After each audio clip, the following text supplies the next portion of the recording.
హెచ్చరిక, దైవజనుని హెచ్చరిక. ఆయన తలంపులు వేరు, మన తలంపులు వేరు. మన తలంపులు తాత్కాలికమైనవి, భూ సంబంధమైనవి. నా తలంపులు మీ తలంపుల వంటివి కావు, నా మార్గములు మీ మార్గముల వంటివి కావు. భూమికి ఆకాశమునకు భూమి ఎంతెత్తో మీ కొరకు నేను అంతెత్తైన తలంపులు కలిగి ఉన్నాను. మనందరం దేవుని తలంపులతో నింపబడి వెళితే నీవెంతగా దీవించబడతావో, నీ ద్వారా నీ కుటుంబం, నీ బిడ్డలు ఎంతగా ఆశీర్వదించబడతారో. అవునయ్యా, నా బ్రతుకులో నీవు కలిగి ఉన్న తలంపులు నేను అడగాలని ఆశిస్తున్నాను అని మీరు నిజంగా దేవునికి మొరపెడితే దేవుడు తన కార్యాన్ని జరిగిస్తాడు. యేసు ప్రభు దగ్గరకు వచ్చిన వారు ఎవ్వరూ ఒట్టినే వెళ్ళలేదండి. ఆ పాపాత్మురాలు ఏడ్చుకుంటూ వచ్చింది, ఆయన పాదాల మీద పడి ఆయన పాదాలను కన్నీటితో కడిగి తల వెంట్రుకలతో తుడిచింది. పక్కన వాళ్ళందరూ అసహించుకుంటున్నారు, ఛీ ఈమె పాపాత్మురాలు అని. కానీ ఆమె పశ్చాత్తాపంతో ప్రభువును ప్రేమతో ఆయన పాదాలు ముద్దు పెట్టుకున్నప్పుడు ప్రభు అన్నాడమ్మా, నీ పాపములు క్షమించబడి ఉన్నవి, సమాధానము గల దాని వైపు వెళ్ళు. ఏడ్చుకుంటూ వచ్చింది, ఎగురుకుంటూ వెళ్ళింది, పాప క్షమాపణ పొంది వెళ్ళింది, పాప జీవితం నుంచి విడుదల పొంది వెళ్ళింది. యేసు ప్రభు దగ్గరకు వచ్చిన వారు ఊరకనే వెళ్ళరండి. ఒకవేళ మీరు ఊరకనే వచ్చిన వాళ్ళు వచ్చినట్టుగా వెళ్ళిపోతున్నారంటే మీరు దేవునికి మీరు సమర్పించుకోలేదు, మీ హృదయాన్ని తెరవలేదు, మీరు దేవునికి మొరపెట్టలేదు, మీరు దేవుని చిత్తాన్ని ఎరగలేదన్నమాట. ఇక్కడ ఉన్న ఒక్కొక్కరు మళ్ళీ చెప్తున్నానండి, నా మాటలు కావివి, దేవుడు నీతో చెప్పమంటున్నాడు. నీవు దేవుని దృష్టిలో చాలా విలువైన వ్యక్తివి. మనల్ని ఏరుకున్నాడు దేవుడు, కోరుకున్నాడు దేవుడు. నా తలంపులు వేరు, నీ తలంపుల్లో నువ్వు వెళ్ళిపోతున్నావు యవ్వనస్తుడా. నా తలంపులకు తెలియజేయాలనుకుంటున్నాను, రా నా దగ్గరికి. ఎంతకాలం అసంతృప్తితో ఉంటావు, ఎంతకాలం ఉద్యోగం లేకుండా ఉంటావు, ఎంతకాలం పని లేదంటూ ఉంటావు, ఎంతకాలం సంతానం లేదంటూ ఉంటావు, ఎంతకాలం నా బ్రతుకులో సమాధానం లేదంటావు, ఎంతకాలం నా జీవితంలో అభివృద్ధి లేదంటావు. నీ కొరకు నేను గొప్ప తలంపులు కలిగి ఉన్నాను. నీ సొంత తలంపుల్లో నువ్వు వెళ్తున్నావు కాబట్టి నువ్వు కీడులో ఉన్నావు, నష్టంలో ఉన్నావు. నా తలంపులు ఎరుగు, నా చిత్తాన్ని ఎరుగు, నా మార్గాల్లో రా అని దేవుడు నీతో మాట్లాడాలని ఆశపడుతూ ఉన్నాడు. దేవా, నా కొరకు నీ చిత్తం ఏంటి అని మీరు ఎప్పుడైనా అడిగారా?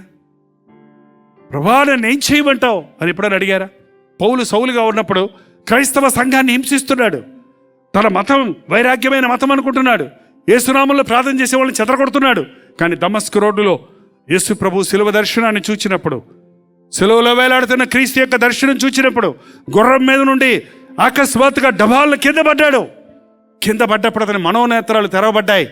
అతని నోట్లో నుంచి వచ్చిన మాట ఏంటో తెలుసా? ప్రభువా, నువ్వెవడివి? నేను నీవు హింసించుచున్న యేసుని. రెండో మాట తెలుసా? ప్రభువా, నేనేమి చేయవలను? నన్ను ఎందుకయ్యా పట్టుకున్నావు? నాకెందుకయ్యా కనపడ్డావు? నన్ను ఎందుకయ్యా దర్శించావు? నన్నేం చేయబట్టావు? నిన్ను జనములకు నేను సాక్షిగా చేస్తాను, వెళ్ళు అన్నాడు. ఆనాడు పౌలు కొరకు దేవుడు ఎన్ని గొప్ప తలంపులు కలిగి ఉన్నాడు. యేసు క్రీస్తు తర్వాత పౌలును కొత్త నిబంధనలో క్రీస్తుని పోలో జీవించిన దైవజనుడిగా, క్రీస్తు కార్యాన్ని నెరవేర్చిన సువార్థికుడిగా మనం చూస్తూ ఉన్నాం. నీ కొరకు ఎన్ని గొప్ప తలంపులు కలిగి ఉన్నాడు. భారతదేశం మారాలంటే చెర అయినా, శ్రమ అయినా, ఖడ్గమైనా, బాధ అయినా క్రీస్తు కొరకు నిలబడేయాలంటే ఆ దేవుని ఆత్మ బీజం మనలో ఉండాలి.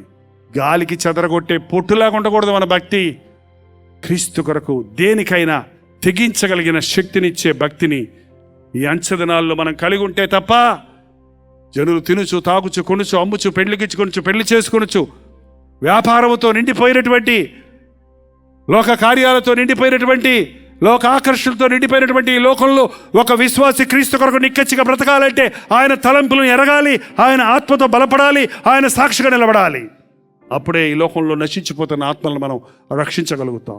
ప్రియ సహోదరుడ, సహోదరి, మీరు యవనస్తులైనా, పెద్దవారైనా, వృద్ధులైనా, దేవుడు ఈ రోజున మీ కొరకు ఒక గొప్ప తలంపు కలిగి ఉన్నాడని, ఆయన తలంపులు మీరు ఎరగాలని, ఆయన మార్గంలోనికి మీరు రావాలని, మీరు అభివృద్ధి మార్గంలోనికి వెళ్ళాలని, మీరు ఆశీర్వదించబడిన మార్గంలోనికి వెళ్ళాలని, మీరు అనేకులకు మీ చుట్టూ వారికి మేలుకరమైన జీవితాలు జీవించాలని, మీ జీవితంలో మీ అంతరంగంలో సంతృష్టి కలిగిన భక్తి కలిగి ఉండాలని దేవుడు కోరుకుంటూ ఉన్నాడు. నా ఎద్దుకు రండి, నేను దప్పికి తీరుస్తానంటున్నాడు. నా ఎద్దుకు రండి, నేను విశ్రాంతి కలుగు చేస్తానంటున్నాడు. దేవుడు తన కార్యాన్ని జరిగించడానికి ఎల్లప్పుడూ సిద్ధంగా ఉన్నాడు. ప్రార్థన. నోరు తెరిచి దేవుడితో చెప్పు, నన్ను కనికరించి ప్రభువా, నాకు సహాయం చేయి నాయనా. నీ తలంపులు నాకు దయచేయ్యా, నీ ఆలోచనలు నాకు దయచేయ్యా. నా దుష్ట మార్గాలు విడిచిపెడుతున్నాను, నా చెడు మార్గాలు విడిచిపెడుతున్నాను, నా పాప మార్గాలు విడిచిపెడుతున్నాను, నా సొంత మార్గాలు విడిచిపెడుతున్నాను. నీ ప్రణాళిక నా బ్రతుకు పట్ల బయలుపరచు నాయన. ఎవరి బాధ ఏదో, ఎవరి సమస్య ఏదో, ఎవరి అవసరత ఏదో అది తీర్చబడిన వారిగా నా పాపములను ప్రభు క్షమించాడు, నా పాపపు మూటను నేను ప్రభు పాదాల దగ్గర విడిచిపెట్టానని సంతోషముతో తిరిగి వెళ్ళడానికి, నీ సంపూర్ణమైన నీ యొక్క తలంపులను, ఆలోచనలను, మా కొరకు నీవు కలిగిన ప్రణాళికను మరింతగా మరింతగా ఎరుగు నిమిత్తము మా ఒక్కొక్కరికి నీ సహాయము చేయమని యేసు క్రీస్తు నామములో అడుగుచున్నాము తండ్రి.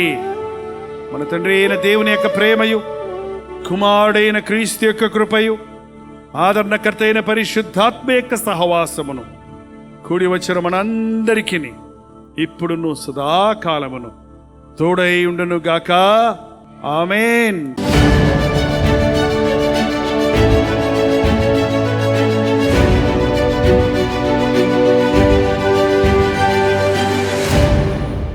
హల్లెలూయా. భీమవరం పరిసర ప్రాంతాల్లో ఉన్న వారికి శుభవార్త. ప్రభుచితమైతే జూలై 10వ తారీఖున భీమవరంలో 1 డే గెట్ టుగెదర్ ఏర్పాటు చేస్తున్నామని తెలియజేయడానికి సంతోషిస్తున్నాను. మధ్యాహ్నం 2 గంటల నుంచి 6 గంటల వరకు, మళ్ళీ 6 గంటల నుంచి 10 గంటల వరకు 2 సెషన్స్గా మన భీమవరం పట్టణంలో 1 డే గెట్ టుగెదర్ని ఏర్పాటు చేస్తున్నాం. మీరు ఎంతో ఆసక్తి కలిగిన వారు, భీమవరం చుట్టుపక్కల ఉన్న గ్రామాలలో ఉన్న మీరందరూ కూడా వస్తారని, మనందరం కలిసి దేవుణ్ణి స్తుతించి ఆరాధించడానికి, అంతేకాకుండా మిమ్మల్ని వ్యక్తిగతంగా చూసి మీకోసం ప్రార్థించడానికి అవకాశం కలిగి చేయండి. తప్పక రండి. మీ స్నేహితులకి, బంధువులకి అందరికీ తెలియచేయండి. చిరునామా గమనించండి. రూపాంతర లూథరన్ దేవాలయం, మెయిన్ రోడ్, ప్రకాశం చౌక్, భీమవరం. ఇంకా విషయమే మీకు వివరాలు కావాలంటే 8939393939 నెంబర్కి కానీ, లేక 954041 నెంబర్కి ఒక వాట్సాప్ కానీ చేయండి. మరిన్ని వివరాలు మీకు తెలియజేయబడతాయి. తప్పకొస్తారు కదా.